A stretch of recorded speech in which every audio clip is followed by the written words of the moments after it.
அனைவருக்கும் வணக்கம்.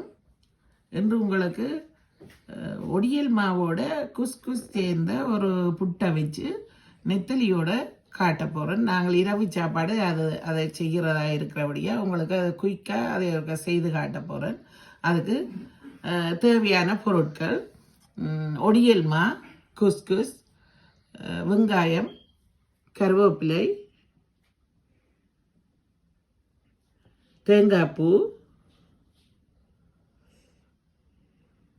உப்பு. சரி, இவ்வளோத்தையும் நீங்கள் இங்கே பாருங்க. இதான் இந்த குஸ்குஸ் என்று சொல்லி நின்று இருக்கு. இது ஒரு தானியம்தான், கூட தானியம்தான். இதில் கார்போஹைட்ரேட்டும் நார்ச்சத்து கூடுதலாக இருக்குது, அதோட புரதச்சத்தும் இருக்குது. இப்போ நான் உங்களுக்கு குழைக்கிறத செய்து காட்ட போகிறேன். எனக்கு கொஞ்சம் பேர் சொன்ன வேலை என்னென்னா, ஒடியல்மா தனியாக கசக்குது, அப்படி குழைக்க எல்லாம் கஷ்டமாக இருக்குன்னு சொல்லிட்டு. அப்போ அதால் நான் இது ரெண்டும் சேர்ந்தாலும் நல்லது, ரெண்டும் நார்ச்சத்து தான்ட்டு இப்படி ஒரு ரெசிபியை உங்களுக்கு கொண்டு வரேன். உண்மையை மிகவும் சுவையாக இருக்கும். நான் இது ஏற்கனவேயும் செய்து பார்த்தேன். இன்றைக்கு நாங்கள் இரவு சாப்பாடு இதாக இருக்குது. இப்போ நீங்கள் ஒரு ஏதாவது ஒரு அளவில் ஒடியல்மா ஒரு கப், அந்த குஸ்குஸ் ஒரு கப், அதை அப்படியே சேர்க்குறீங்க. சேர்த்துட்டு அதுக்கு தேவையான அளவு உப்பு போட்டுட்டு கலக்குறீங்க.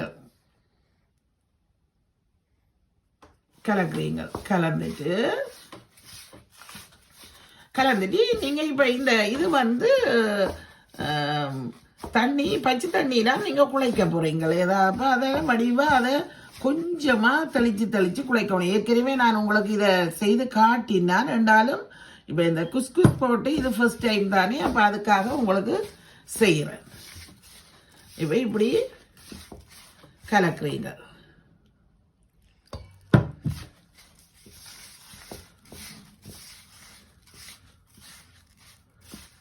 மற்றது ஏன்னா இதுக்குள்ள நான் வெங்காயம், பச்சை மிளகாய், கருவேப்பிலையெல்லாம் போட போறேன். அப்போ அந்த வெங்காயத்தில் தண்ணித்தன்மை இருக்குது. அப்போ நாங்கள் அதை கூட தண்ணியாக செய்யக்கூடாது. ஆனாலும் நீங்கள் அவிச்சு இறக்கே கொஞ்சம் கட்டி மாதிரி தான் இருக்கும். அதை நீங்கள் பிறகு திரும்பவும் புட்டு கொத்துற மாதிரி கொத்துவீங்க. அப்படி கொத்தினோடனே நான் அந்த எல்லா விதத்திலும் உங்களுக்கு காட்டுவேன்.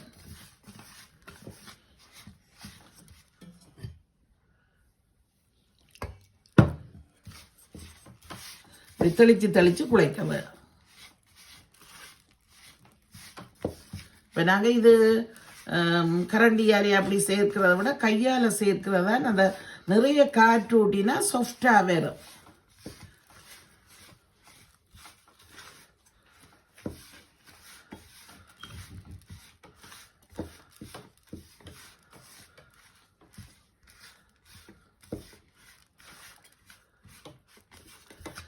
இப்போ கொஞ்சம் சிலது ஒரு கட்டி இருந்தால் நாங்கள் என்ன செய்யலாம்னு சொல்லிட்டு சொன்னால், இதால்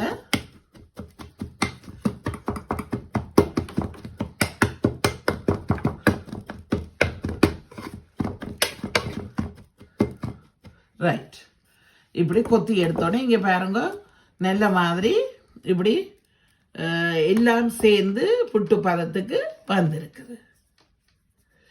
சரி, இப்போ இதுக்கு பிறகு நீங்கள் என்ன செய்வீங்கன்னு சொல்லிட்டு சொன்னால், நீத்துப்பட்டியில் இது ஒவ்வொரு முதல் நாங்கள் தேங்காய்ப்பு போட்டு பிறகு அப்படி மாறி மாறி போடுவோமேன்னு சொன்னால் அது வேகமாக அவியக்கூடியதாய் குழைச்ச மாவை நாங்கள் இப்போ இந்த நீத்துப்பட்டியில் போடைக்க முதலாவது கொஞ்சம் முதல் தேங்காய் பூவை போடுவோம். ஏனெண்டா அது இந்த ஆவி அப்படி கூட வாரதுக்கு அப்படியே இருக்கும். மற்றது இந்த சின்ன வெங்காயம் இதுகளுக்கு ஒரு கொஞ்சம் நீங்கள் என்ன செய்யுங்கொண்டு சாதுவாக உப்பு தூவுங்க.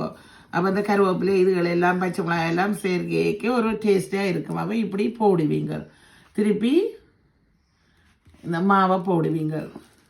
நான் ஏற்கனவே இது காட்டின மாதிரி, ஆனாலும் ஒருக்கா திரும்பி பார்த்தீங்கன்னு சொன்னால் இதாக இருக்கும். அடுத்தது தேங்காய் பூவை போடணும்.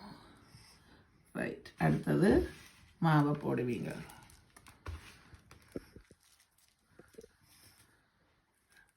அடுத்தது நீங்கள் பார்த்துருப்பீங்க, இந்த உண்மையாக இந்த ஒடியல் மா வந்து எனக்கு ஒரு ஸ்டூடெண்ட் கொண்டு தந்தவ, இது வேண்டிய அம்மா நெடுந்தீவில இருந்து கொண்டு வந்ததுன்னு சொல்லிட்டு உண்மையாக அந்த கடல் தண்ணி அந்த காற்று வந்து உப்பு உண்மையாக அது ஒரு வித்தியாசமான டேஸ்டாக இருக்குது சாப்பிடக்க. அப்போ நீங்கள் அப்படி போகிற நேரங்களில் அப்படியான இடங்களில் கடற்கரை பிரதேசங்களில் உள்ள இடங்களில் நீங்கள் இந்த ஒடியல்மா இதுகளே வேண்டுங்கோ. மற்ற ஒடியலும் அப்படியே இருக்கும். சரி,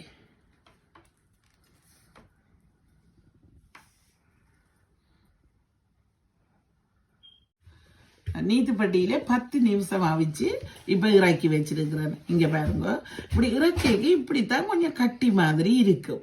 அது என்ன செய்யணும், அந்த புட்டை நாங்கள் அப்புறம் வந்து இந்த ஏற்கனவே புட்டு கொத்துவோம் இல்லோ, மா கொத்துற மாதிரி இதையும் அவிச்ச மாவையும் ஒருக்கா நீங்கள் இப்படி கொத்தி அதை மெல்லிய இது துகளாக்கலாம். துகளாக்கினா நல்லது. மற்றது நான் வந்து இந்த புட்டு இப்படி செய்தேன். இப்படி செய்ய வந்து கசப்பு தன்மை குறைவாக இருக்கும், எல்லாரும் சாப்பிடலாம்.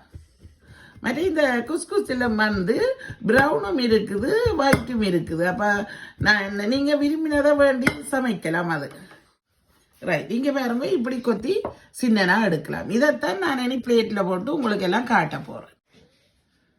ரைட், இங்கே பாருங்க, இப்படி சாப்பிட்றதுக்கு அந்த நான் கொத்தின புட்டை வச்சு நெத்தலி கருவேப்பிலை பொரிச்சு, மற்றது மோர் மிளகாயும் பொரிச்சு, அடுத்தது கட்லெட்டும் செய்து வச்சிருக்கிறேன். என்னென்று சொல்லிட்டு சொன்னால் உண்மையாக கட்லெட் வந்து சில நேரம் சில சாப்பாடு இது மீன் உருளைக்கிழங்கு சேர்த்த கட்லெட். அப்போ இதில் ஏதாவது சத்து குறைவுன்னு சொன்னால் இது ஈடு செய்யும்.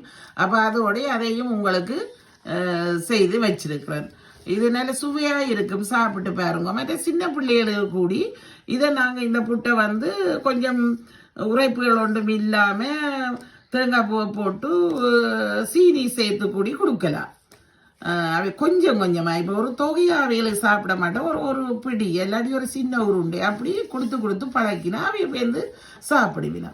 இது வந்து எதிர்காலத்தில் உண்மையாக ஒரு போசாக்கு மிக்க இதாக இருக்கும். கிராமத்தில் வந்து இப்போ குஸ்குஸ் கிடைக்காட்டி நாங்கள் அதில் கொஞ்சம் அரிசி மாவை சேர்க்கலாம். அரிசி மாவு கூட சேர்த்து செய்யலாம். இப்போ நாங்கள் வந்து முழுமையாக 100% கிடைக்கணும்னு யோசிக்கக்கூடாது. நாங்கள் முதல் படிப்படியாக ஒரு 20% 40% அப்படி சேர்த்து மாவுகளை 2 மாவை சேர்த்து செய்யலாம். இப்படி செய்து பாருங்க, செய்து பார்க்க அது நல்ல மாதிரி இருக்கும். அது எனக்கு இது சில பேர் சொன்னவியல் சரியான கசப்பாக இருக்குது, நீத்துப்பட்டியாலும் விழுவதில்லை என்று சொன்னவியல். அப்போ இதை சேர்த்து இப்படி செய்ய உண்மையாக நல்லா இருக்கும். இதை வந்து கூடுதலாக அதை செய்து சாப்பிட்டு பாருங்க. சாப்பிட்டு பார்த்தா தானே இது கரண்ட் இதுகள் எல்லாம் சேர்க்கலாம். நான் இப்போ ஏற்கனவே ஒன்று அப்படி சேர்த்து காட்டினபடியே இப்போ தனியாக செய்து காட்டியிருக்கிறேன். ஆனால் இந்த பச்சை மிளகா வெங்காயம் போடுறது அதை கசப்பை காட்டாதுண்டாக்காக. அப்போ இப்படி செய்யுங்கோ. செய்து இதை சுவைத்து பாருங்க, எனக்கு கமெண்ட்ஸ் போடுங்க. அடுத்து என் வீடியோக்கள் பார்த்து இதை சப்ஸ்கிரைப் பண்ணுங்க. சில பேர் சப்ஸ்கிரைப் பண்ண மறந்துடுறீர்கள். தயவுசெய்து எனக்கு அது ஒரு சப்போர்ட்டாக இருக்கும், அதையும் செய்யுங்கோ. மற்றது உங்களுக்கு வேறு என்ன விதத்தில் செய்ய வேணும், வேறு ஏதாவது செய்ய வேணும்னு சொன்னால் அதையும் கமெண்ட்ஸில் போடுங்க, நான் அதையும் செய்து காட்டுவேன். அப்போ அப்படி நீங்கள் அப்படி சொல்கிறதாலே எனக்கு என்ன வேறு என்ன புதுசாக செய்ய வேணும்ன்ற ஒரு ஆர்வம் பெறும். சரி மக்களே, இத்துடன் இந்த இரவு சாப்பாட்டுக்கான ஒரு இதை நான் செய்ததை உங்களுக்கு காட்டியிருக்கிறேன். செய்து சாப்பிடுங்கோ. இத்துடன் நிறைவு செய்கின்றேன். நன்றி, வணக்கம்.